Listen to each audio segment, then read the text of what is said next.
Yep, and we are live.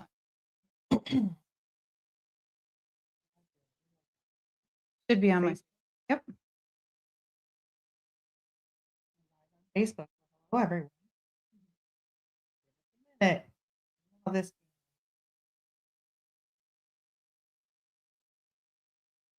Next.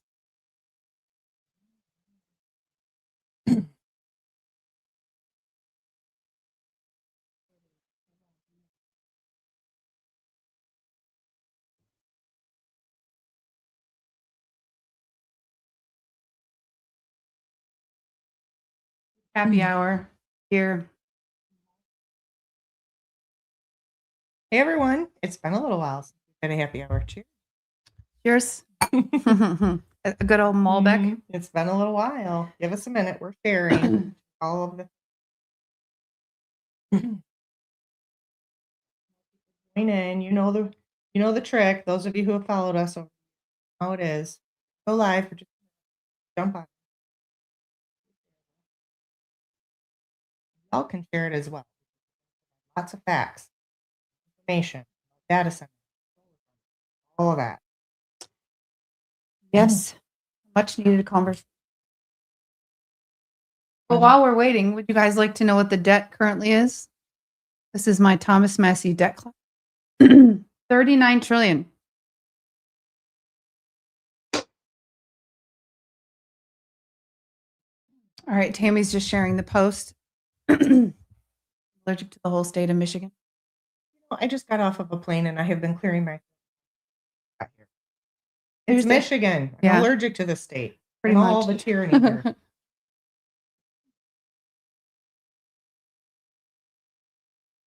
Get yourself a beverage. Choice.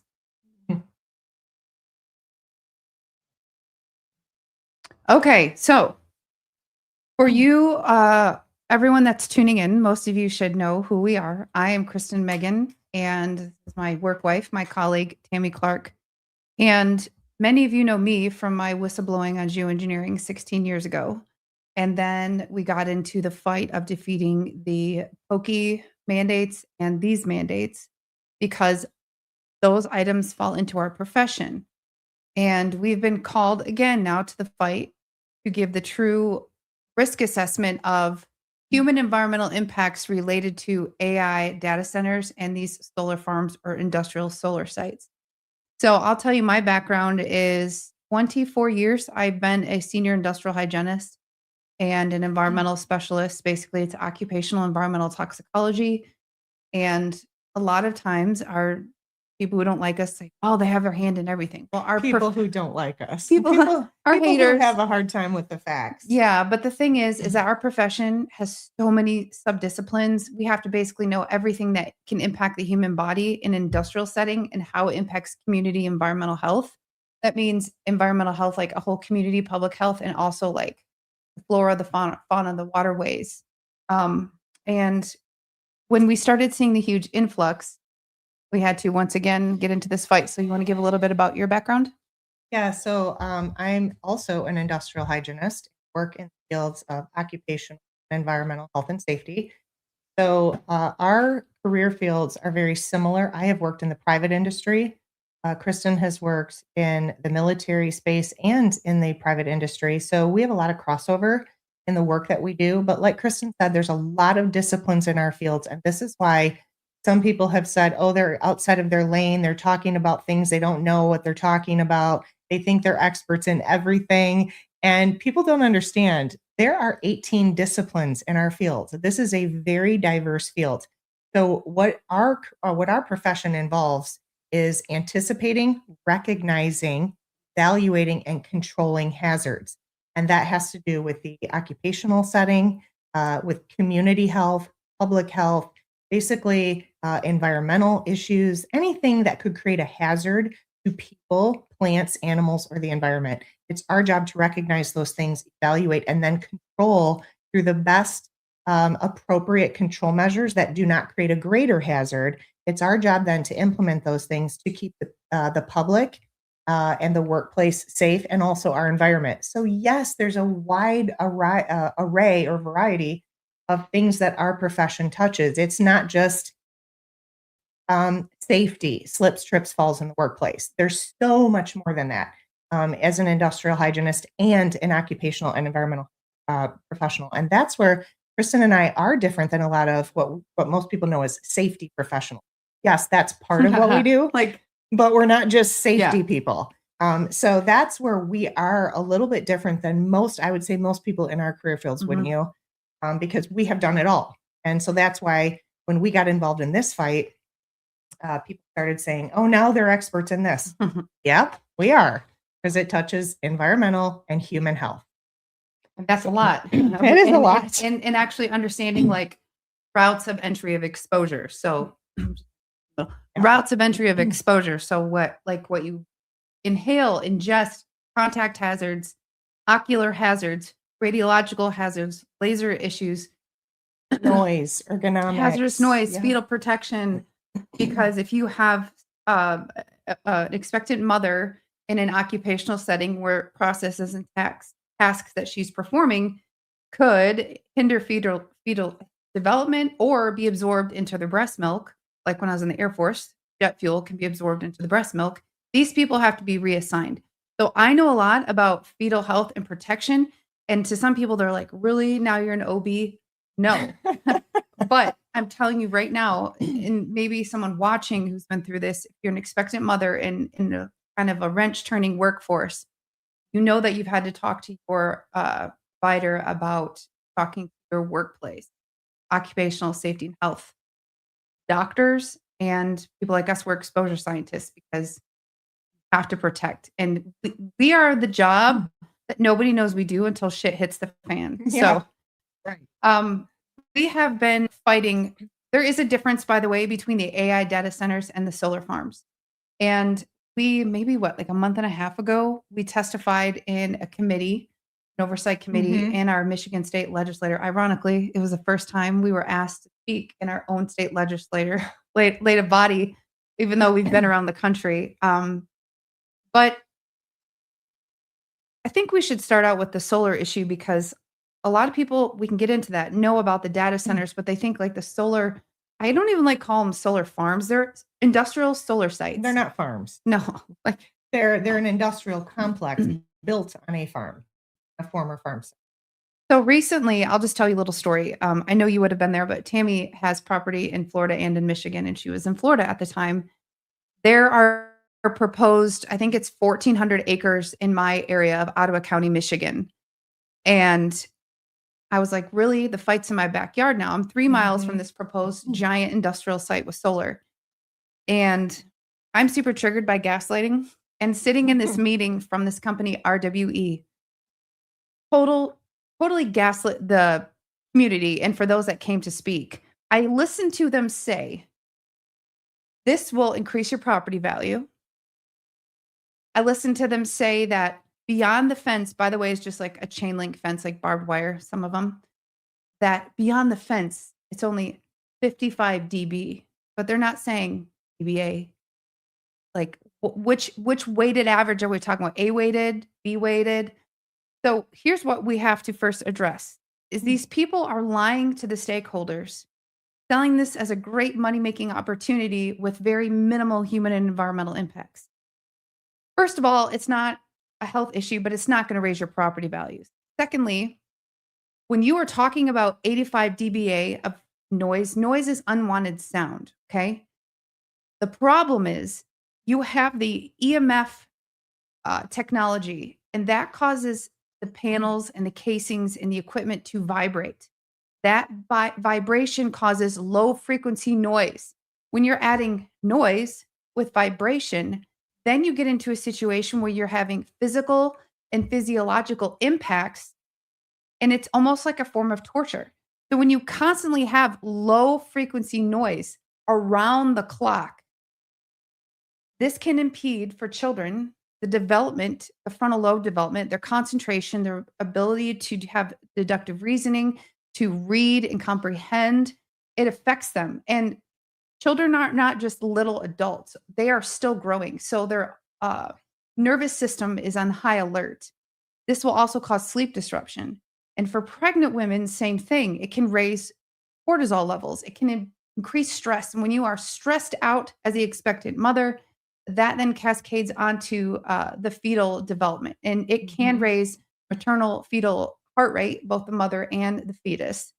And that is not negligible. And that is why when you also bring in the livestock won't produce as much milk. They'll be stressed out. Their stress affects their milk production, their ability to eat.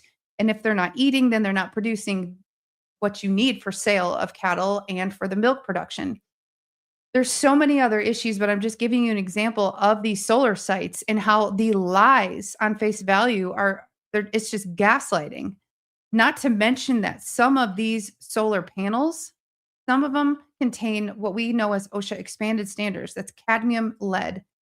And when you have those heavy metals that are carcinogenic, we just had what, like 3 tornadoes? Yeah, I was just going to say there are forever chemicals. Some of you have heard us talk about that term forever.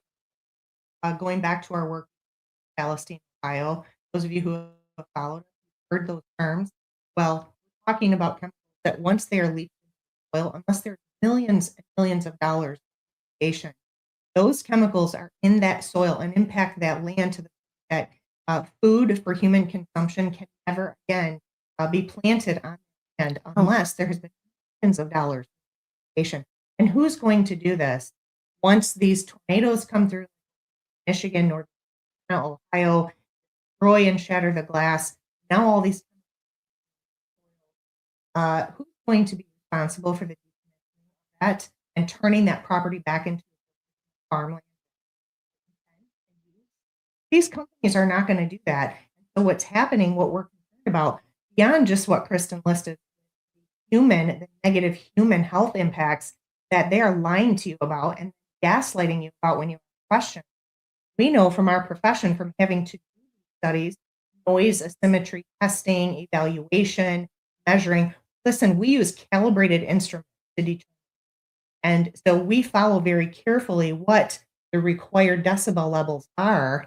And so when we're telling you this is an issue with data centers, with solar farms, you know what we're talking about because this is what we do in our profession. And we come into the workplace or into a community setting to measure these things to make sure that humans and animals are not being exposed to decibel levels that would create these negative and harmful impacts. Saying that sound. We'll just pass the mic. I have 2 mics, Okay. so we're trying to do. Yeah, I know. Well, Is it better? are people able to hear us? Because we're not going to keep going on if they're not. Give us a thumbs up if you can hear, or if we need to stop and readjust. Is it no sound at all or just muffled? No, there's sound. It just said that you were going in it, and it might have just been because. Okay.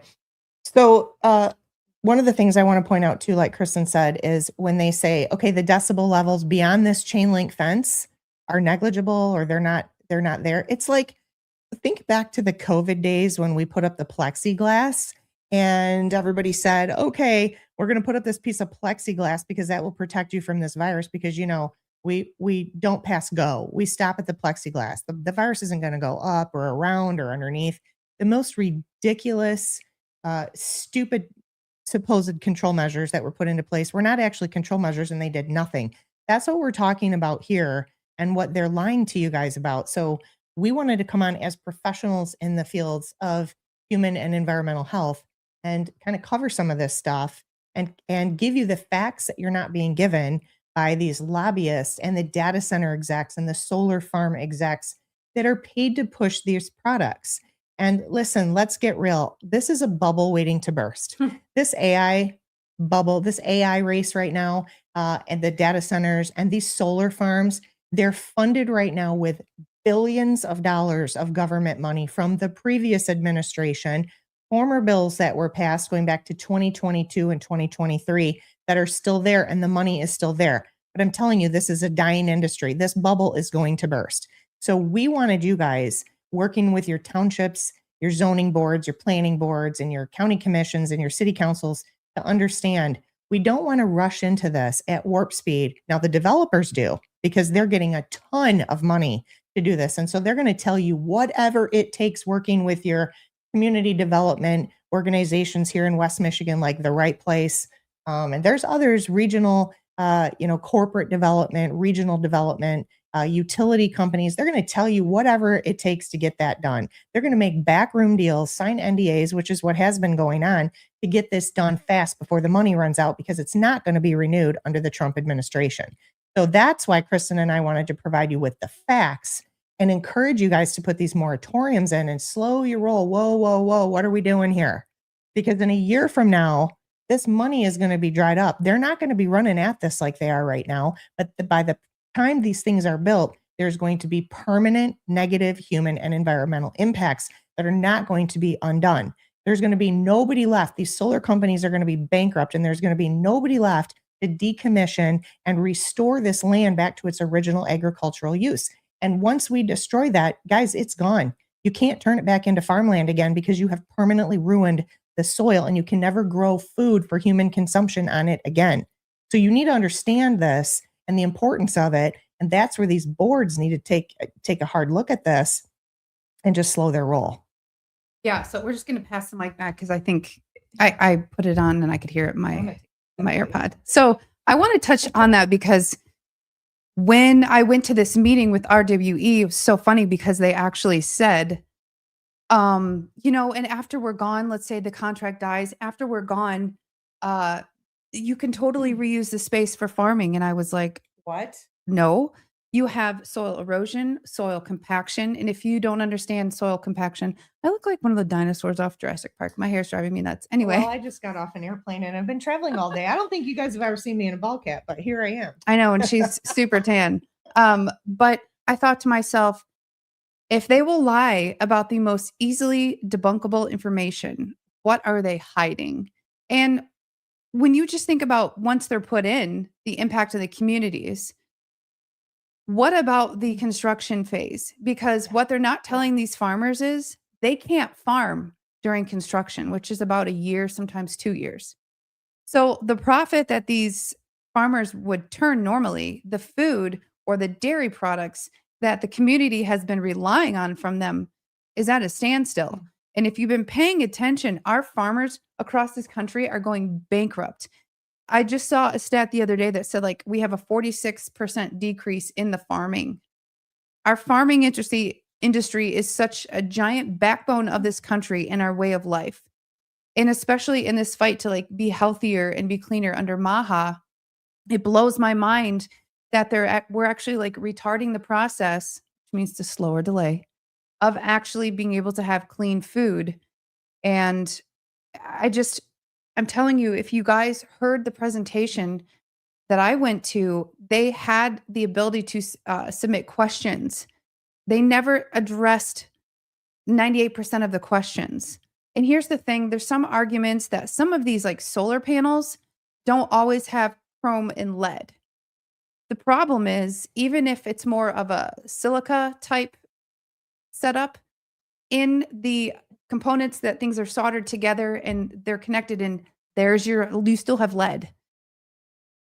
And I'm not saying that just because something has lead that it's going to hurt you, like when we had lead vests when you get an x-ray, but those are inspected and have expirations. There's no control measures and there's no way to monitor on site if something really goes wrong. Yes, they're remotely connected to these types of places, but when we now switch back over to the AI data centers and with the solar farms or industrial sites, we already have data available to see what's happening. Contracts are going defunct. The farmers are left with just this hazardous material on their farm and they're screwed over. And they were promised $2,000 of revenue a month. And now they're getting 150. And that's already happened here, just 100 miles south of me in Michigan. So we have not case studies, but we have real world after actions that we can look at. Also, I know you touched on it a little, but just to reiterate, the drive for these solar issues is all about the green initiative. And the drive for the data centers is just contract based. It's not based on demand. It's so that Microsoft, OpenAI, and Oracle can all fulfill their contracts while we're sitting here holding the bill. So we do want to take questions because we have people that ask us to come and join them in all of their fights. And we always can't do that, but we try to arm people with the information to be able to pose the questions and put these people on notice. Yeah, and I just want to give a little bit of maybe a suggestion or advice to farmers. If you are being courted right now by these big corporations, it's going to be developers I that think are you mean reaching out to groomed. you. Yeah, It's more like that's groomed. that's much better term, groomed. You're being groomed. I know because I hear from people all the time that say, I'm getting letters from developers and they're offering me crazy amounts of money for my land. And I just want to encourage you to be smart about that and understand that if you are being promised big money to lease your farm for solar panels, and then they're promising you this, repeat money is going to come in, that's not going to happen. We already have information. We have data now from so many farmers who have made the mistake of leasing their farmland out to solar farm, these big corporations, and then they're left holding the bag. These companies typically go bankrupt after a year. They don't last. The farmers don't get their money. Now they've lost their money off of their farming income. And like Kristen said, they're left with contaminated soil and they don't have the millions of dollars to remediate that soil. And so it can never be turned back into farmland. So these farmers are left just completely bankrupt. And so be very careful about that and understand in another year or so, you're not going to be getting those letters. This is a bubble that's about to burst. So if you're getting offers for big money to sell your property to an AI data center or a solar farm, also think about that. Because yes, we do have private and personal property rights, but our rights end when someone else is harmed or we create harm to the environment. So if you are going to sell your property to a solar farm or developer or an AI data center, a battery storage plant center, anything like that, you're going to cause that property to create very serious and negative human and environmental impacts to your neighbors, to the livestock in the neighboring farms, and to the environment and your community. And so that's not a responsible sale. That's not a responsible use of lease. You need to understand that. So I've started telling farmers, be very careful. You need to be educated on this and you need to be a good steward of the property that you have and not be a conduit for harm to your neighbors and your community. So most farmers, they don't understand this. They just see big dollar signs and they think, wow, I've raised my family, I've farmed this land, and now I'm getting older and I'm ready to retire. And now I'm being offered millions of dollars, like jackpot. And they think that they've hit the lottery, they won the lottery and they've scored big, but they do not see the other side of this and how nefarious it is and how much harm they are actually causing to their community. And I really do believe if most people understood that, they would not be leasing or selling their farms to companies that are going to cause so much negative impact to their neighbors and the surrounding farms and their communities. You're going to forever alter the character of your small town. And a lot of these damages and these harms are permanent. Who's going to come in and remediate that soil and restore it? So this is where Kristen and I have been just really sounding the whistle and again, blowing the whistle on this issue because it falls right in our wheelhouse. And this is stuff that we deal with because we are the ones who have to look at what are the hazards, how do we control them, and how do we communicate them to the public. The other thing I want to talk about is that a lot of this, I'm going to read something to you guys so you have the facts and you have the information. All of this, not a lot of this, all of this is coming from Governor Whitmer's Green Initiative legislation that was passed in 2023 called the Clean Energy and Climate Action Package. So it mandates that Michigan achieve 100% clean energy by 2040 and economy-wide carbon neutrality by 2050. That's not realistic. The only energy source that truly works in Michigan are fossil fuels. Alternative energy does not work in Michigan. It contributes very, very little to the overall electrical need and energy need. I mean, it's cloudy. I landed here today and I was like, what do you know? Again, another gray, cloudy day in Michigan. Yeah, we don't get a lot of sun. We don't get a lot of sun here. So the wind, we know the wind farms, that's a bust. We know these solar farms, they don't really work in Michigan. They contribute very little. So what are we doing?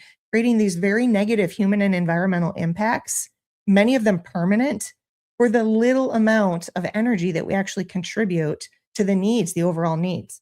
So remember, Governor Whitmer is going to be termed out at the end of this year. We're going to have a new governor. At that time, we can repeal these public acts and this legislation And the money is running out because the Trump administration has absolutely no intention to refund this. The next governor is not going to refund this.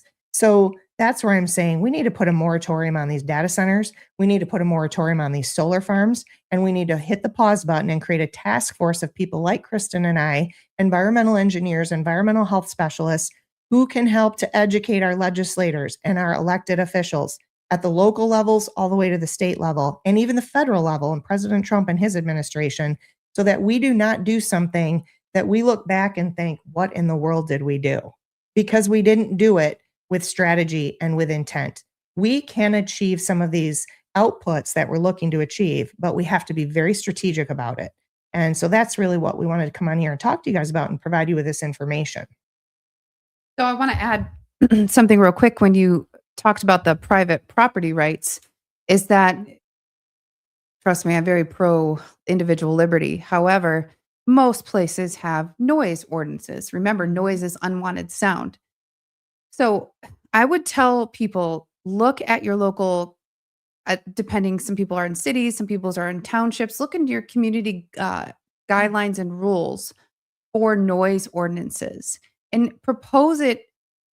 Every place is different. Petitions, propose there to be an amendment, or dive into the interpretation if it can apply to this, because sometimes it's also nuisances. Yeah. So vibration, constant low frequency vibration, is 100% a nuisance.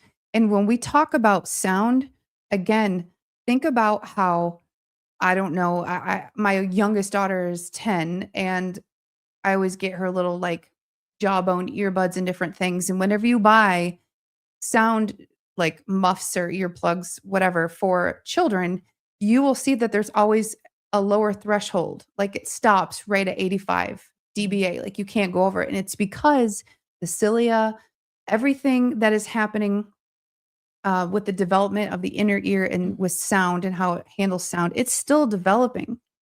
So if you're already disrupting the autonomic nervous system, you're going to have human and environmental impacts.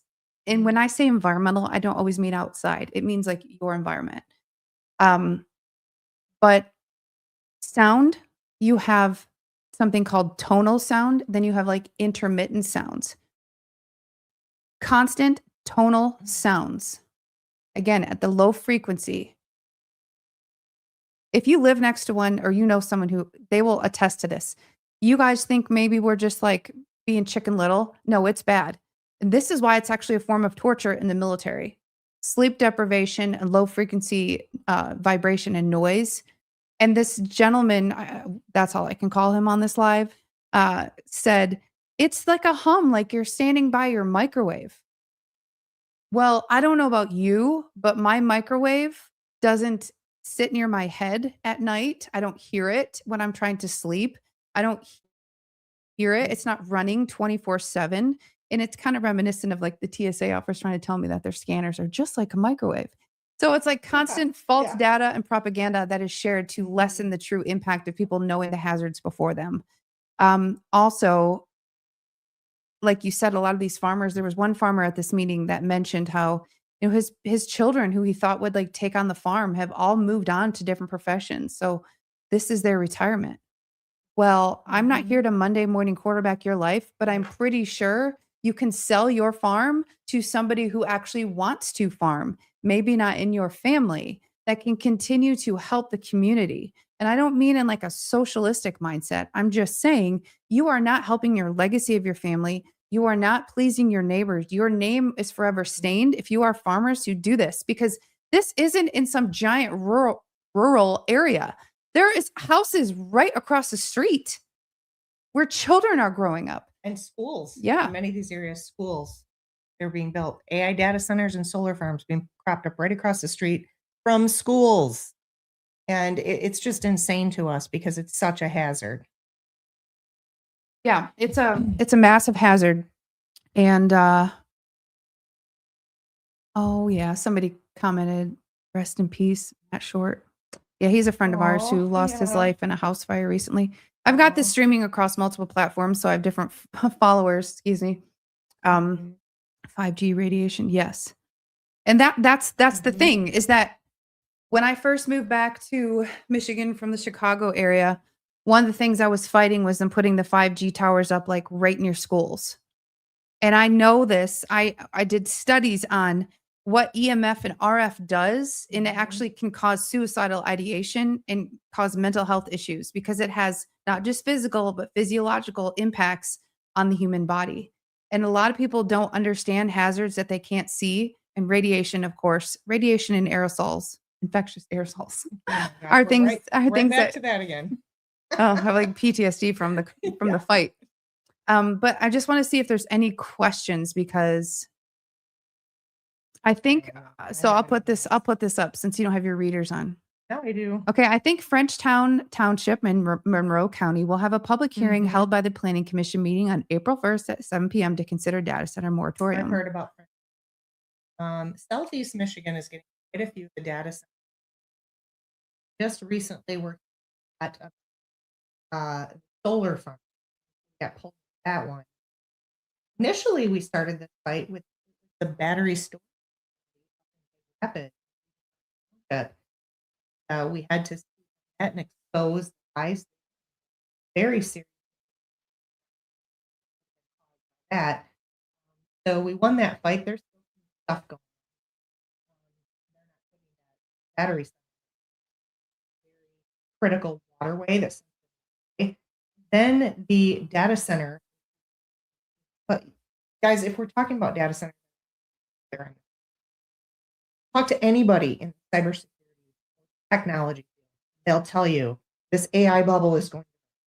These data centers are going to be put out in space or underground where they can be cooled, solar powered, cooled obviously space very quickly. By the time some of these hyperscale data centers are actually in the completion stages of being built, they're going to be abandoned. Yep. And then what? What's going to happen? Who's going to remediate that? Who's going to what about the decommissioning process? And so our communities are going to be left with small communities, by the way. They're targeting small communities. That's because of loose zoning, and they can know these board members with promises and backroom NDAs and all that. They can push it through because legislature is handling state, many states, not just through corporate subsidies and corporate welfare that these billion-dollar companies do not need. So they need to be places. The siting of things needs to be very strategic, away from people, away from community, away from farmland. And then the corporations like Meta, Google, all of these companies who are building these need to be 100% responsible for developing their own source of energy, not solar fields. That's not going to work. And even nuclear. The Nuclear Regulatory Commission requires a data center, recommends a data center be a minimum of 50 miles from a nuclear facility. And in Michigan, we've got 2 within 50 miles of a nuclear facility. So this is crazy what they're doing, but it's because the people are not educated, being snowed, they're being lied to, gaslit. And so that's why we want to provide you guys with information. So if we do put this one in place that's proposed, by the time we get past that 1 year, they're already going to be moving on to other technology. So that's what we're encouraging people. We're in a planning board, a zoning board, work with a county board, township, anything like that. Please encourage your board to just follow their will, to not act in self-serving interest, but to remember the seat that you sit in is actually they put you there to represent them. So if you are acting in a self-serving yeah, if you are acting in a self-serving manner and you're, doing backroom deals for promises of whatever, that is a conflict of interest and you should be recalled for that because you're not serving the people who elected you. You're serving yourself. And we're being very direct about that because this is a real problem that's going to create very serious and permanent harms to people, communities, and our environment. You're exactly right. And I just want to go through some more of these comments. So this one right here saying, not until we eliminate property taxes. Farmers cannot afford the property taxes on property when that property becomes uncapped. That is what's preventing farmers from selling to other farmers. I don't disagree. Mhm. And if for those that are outside of the state of Michigan, Carla Wagner is just recently left. She's a Republican, but she left running for governor as a Republican as non-politically affiliated because of well, she had a couple people steal this idea from her. The shenanigans. And there's just, as you know, well, that's for another live. But Carla has had multiple states reach out to her about this. And even our president has talked about this. In Florida, DeSantis is talking about this. People are realizing that a lot of candidates are saying, oh, we'll get rid of income tax. Hey, I believe taxation is theft, but here's the thing.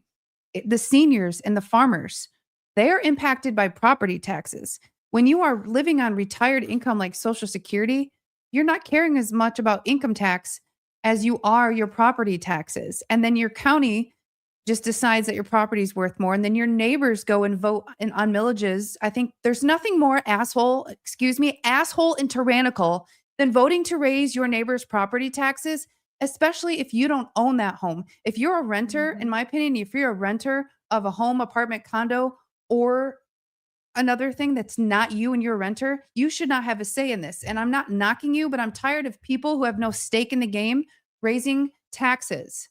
It is crippling everything. And you're exactly right. It's why they're preying on them, because the same thing with data centers and solar sites. They do the reason that they're not going and putting them on parking garages or putting them on high rise buildings downtown. The reason they're not doing that is because they know if they're going to fight community politicians in big cities, they will have more pushback, more questions, and longer legal fights than if they just go into small rural communities where it's cheaper land. They are preying on people that they know might be semi underwater because of property taxes and other government handcuffs that impede their profits. They go right in there as Captain America heroes and sell all of these promises to these farmers, not realizing that the farmers are ruining their names, they're harming their neighbors, and that land is not farmable once again. It is not. The money you have to spend on tilling that and fixing the erosion and the grading. And here another issue Remediation. is the Chemicals. drainage. It Yeah. impacts the drainage, and now you're increasing flood zones. So you have some people who never before had like flood insurance on their homes. Your neighbors now might be dealing with excess runoff because of the soil compaction. And also, one more thing I want to cover is that when you listen to these people, these benefactors of these solar sites tell you, oh, these solar panels they don't reflect. Yes, they do. It's called secular reflection. And it's when you have solar panels. We'll just use my phone as an example. So let's say this is a solar panel. And obviously we have a studio camera in here. I don't know if I can get it to hit. There you But go. see, so when the sun rises, there's a certain section of the panel that will be concentrated. Think of like a magnifying glass on a little bug for all you sociopathic kids. But so you have secular reflection when the sun rises and sets. So if you're somebody who's driving by, it's a hazard because we're talking about a crap ton of these panels. 1,400 acres and it's spread out. That's just one little area near me. I mean, there's bigger issues across the country and across the state. I want to answer this question. Okay, what are some questions you could ask some of these companies during public hearings? I'll give a couple and I'll pass it to you, Tammy. I would first ask them, so you have to be able to manipulate manipulators. So you're making statements in the form of a question. So you're stating a fact, but it's a question. Are you being honest with the farmers that their land is no longer farmable after you do this? And the harm to the property is not temporary. Are you informing the communities about the low frequency vibration that have massive human impacts and to pregnant women, children, and livestock? So do you see how you're asking a question while making a statement because they are belittling you, and I respectfully give it right back. Yeah, I would also ask, and what are you going to do in the event of a severe weather issue, storm, hailstorm, tornadoes, like what we have seen frequently through the Midwest? What are you going to do to remediate that soil? Because we all know that land is not going to be farmable and it's not suitable for use for human consumption, any crops grown for human consumption. So what are you going to do in the event of a decommissioning, if you go out of business, you abandon this property, or there's a major weather event and the soil needs to be remediated, because we all know the farmer's not going to have the millions of dollars to do that. And this is where Kristen and I, when we testified in the Michigan legislature, we challenged the legislature and said we would encourage you to put a 1-year moratorium on the building or the construction of any new facilities, so that we can put a task force together with the proper professionals, and we can then begin to put together contractually the requirements that we would put on the billion-dollar company that's looking to come and build. Number one, site location, working to find proper site locations like abandoned brownfields or some of the Rust Belt areas where, we could repurpose that land. But then the company would have to invest in development of infrastructure. They'd have to upgrade the infrastructure, the utilities. They'd have to provide their own source of energy. They cannot rely on our utilities and our electrical grid. They cannot rely on our water. That's a big one. None of these companies should be able to tap into our aquifers or our fresh water. You know why? Because there are alternative energy sources and cooling sources available. They just don't want to use them because our legislatures have foolishly handed them the keys to our environment, our fresh water, and our farmlands and our utility grids. By giving them all these subsidies, that makes it easy for them to come in here and just tap right into it. No, we need to make it a requirement of these companies that they cannot use our fresh water. They have to use alternative cooling systems. They cannot use our electrical grid. They have to provide their own source of power. They cannot download it downline onto our grid that cannot possibly handle it. And then decommissioning. What are you going to do when you abandon this campus? You need to remediate. You need to restore it back to its original intent and value so that it can be farmed again or whatever. So there's a whole lot of things that need to be done. It's not difficult. It just takes some thought. It takes a little time and a little intentional strategy. And that's what we're challenging our farmers with. And this is what we're challenging community members with, and all of our appointed representatives, whether it's at a local township, zoning, planning board, or at the state legislative level, legislative bodies, and all the way to the federal level. President Trump and his administration needs to be leaders on this, because honestly, it's that,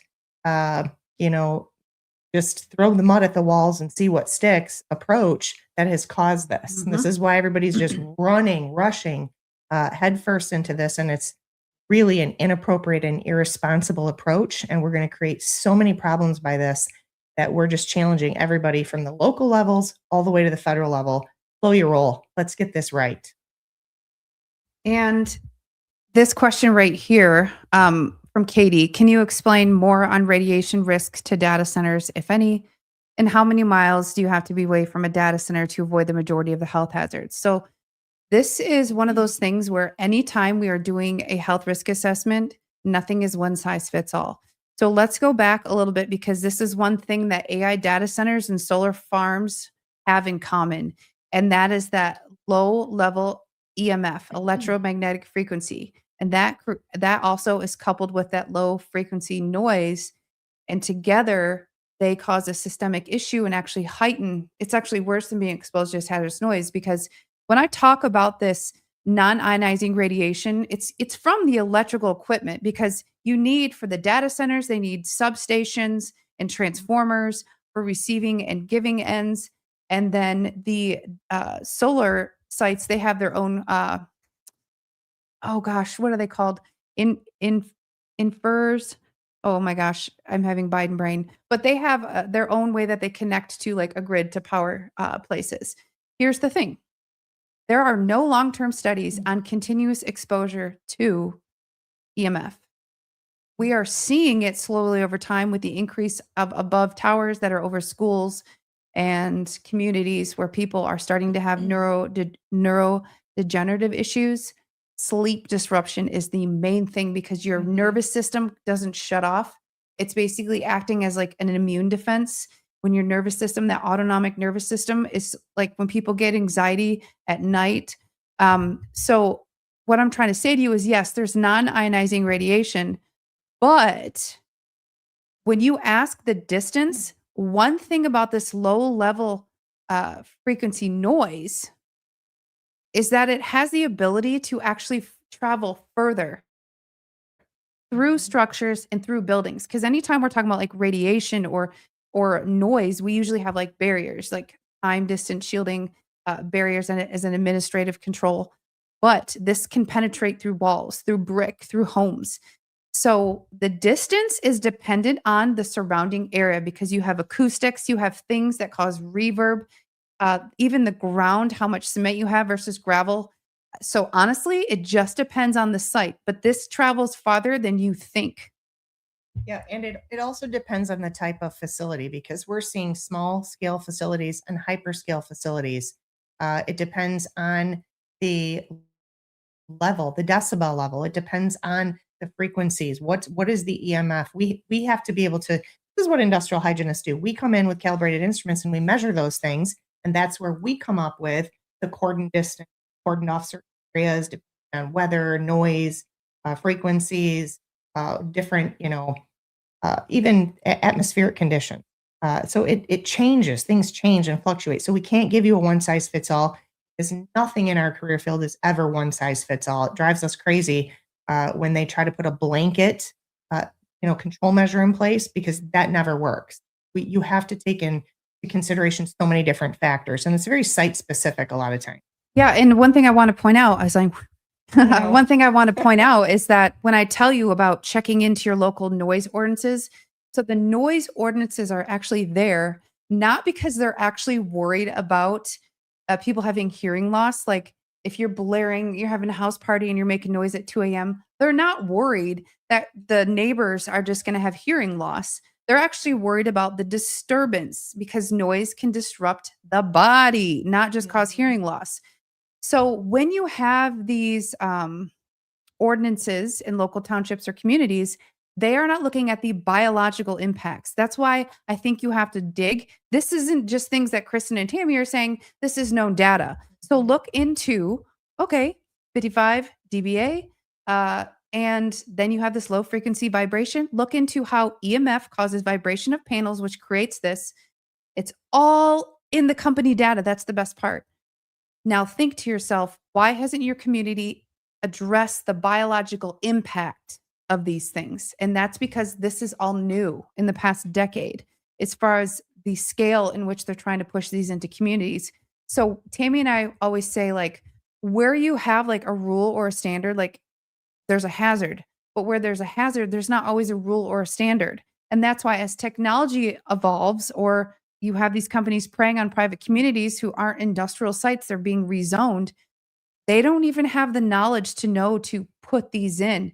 It's like an after issue. So in one of the AI data centers, I think it's in Ohio, they had to go after the fact because people's windows were shattering from the vibration because it stresses the glass over time. So if glass, thick window pane glass, can crack and shatter because of the continuous low level vibration, what do you think it's doing to your inside of your body? You can't ever calm down. So you're going to see disruption in children's behavior more than anything. And especially for elderly people who are dealing with dysregulation of emotion because of dementia or Alzheimer's or things like that, you have more vulnerable populations. And like I said, given a natural disaster, tornado, high winds, I mean, Michigan has like derechos, like it's going out of style. They can crack these. And then you have to think, who's downwind? Who's getting these forever chemicals? Who's getting the now airborne cadmium and lead? And again, the environmental conditions, because it's usually humid when you have tornadoes. I don't want to get into the weeds here, but what I'm telling you is we are not being alarmists. We are realists. And when you're doing a health risk assessment on something, there's no health risk assessments that have been done on these, like none. It's just gaslighting and lies, and it's deflecting. I would feel so much better if they were like, we've installed control measures that stop our panels from vibrating. I still don't like it, but hey, at least they're admitting to an issue and addressing it. But now they're just preying on your ignorance. Yeah.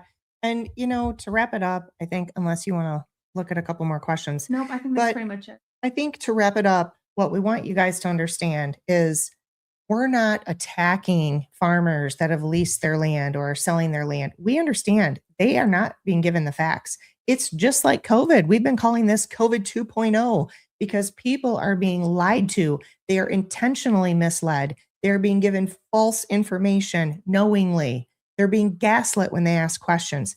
And so we are here to provide the information so people can make informed decisions. Gee, where have you heard that term before? It's all about informed consent. When you are armed with the information, the facts, and the data, you're going to make better decisions that are healthier for you, your families, your communities, your state. And that's the whole point here. And a lot of this is coming from what you all need to understand is our utility companies. Our utility companies are the main drivers behind this because they've been given the green light. They've been given funding by the state legislatures. And there is a bill right now in the Michigan state legislature to prevent any utility companies from contributing to legislative campaigns. That's a good thing because 138 legislators in the state of Michigan alone took funds from our two big utility companies here, DTE and Consumers Energy. Now, who do you think is behind these data centers and these solar farms? DTE and Consumers Energy. And so these legislators are being lied to by the lobbyists. They're being lied to by the utility companies. And now their votes have been bought. And so this is a problem. This needs to stop. So just understand kind of the why, what's going on behind this, and understand that we're not here attacking people. We're not here trying to demonize anybody. We're here just to provide you with the facts so that moving forward, we can stop this from happening in the manner that it's been happening before we do some real serious permanent harm and damage to our beautiful state here in Michigan and across the Midwest and do some real permanent serious environmental harms, especially to our Great Lakes. They should not be tapping into our water at all. They should be required to use alternative cooling systems. They exist. So that's what we're here to provide you with is just information so you can go back to your local communities, your local boards, and your state legislators, and you can demand that they put moratoriums in, create a task force, get with people like industrial hygienists and environmental health specialists who can help to identify proper sites that would the most effectively reduce the negative human and environmental impacts, and then help to create contract language, putting the entire onus of 100% cradle to grave, which is a term we use in our field a lot, on that company that wants to build a facility. And I'm telling you what's going to end up happening. They won't build the facility. They know the technology is changing so quickly. They'll just decide not to do it. So there's your solution, guys. All right. Well, thanks for coming to our little happy hour again. We need to cheers. And I just want to say, Yeah, remember, if these companies cheers. were so profitable, they wouldn't Right. need the government to fund their startups. That's right. So follow the money. Yes, exactly. It's And great just a to see you reminder, again. for the late, speaking of following the money, Oh. oh, did it die? Hold on. What's our national? Oh, debt? I think the battery died, but we were at, this is Thomas Massey's debt badge. I got to charge it. 39 million. 39 million. Our poor grandchildren. All right. Okay, Well, but we're not going to leave you on a horribly negative note. Yeah. We're going to leave you on a positive note that we can do this. Hey, we can. We stopped the mandates. We stopped all that insanity. We can stop this as well. It's just going to take some thoughtful and strategy working together. All of us, taking this information and using it like what you did with COVID. The information we provided you guys with COVID, you used it, and collectively we stopped all that insanity. And we what can do sets this too. fight apart is the fact that when we were telling people that these things didn't work at all, we were right. We're always right. But that was so polarizing politically. Mhm. This fight, I'm ironically, I'm going to these meetings and half the audience is in masks. So I know that they're on the left. Masks are on Yeah. the left. Well, But my point is, yeah. we set all of our stuff aside and we're like still fighting the same issue. It's not just Democrats and Republicans fighting. It's a community effort, like irrespective of political party. It's awesome. The unity behind this, It's very powerful. and you can recall these sons of bitches. right. Yeah. We've done it. We'll do it again. Yeah. So All right. thank you, everyone. Have a great blessed day. night.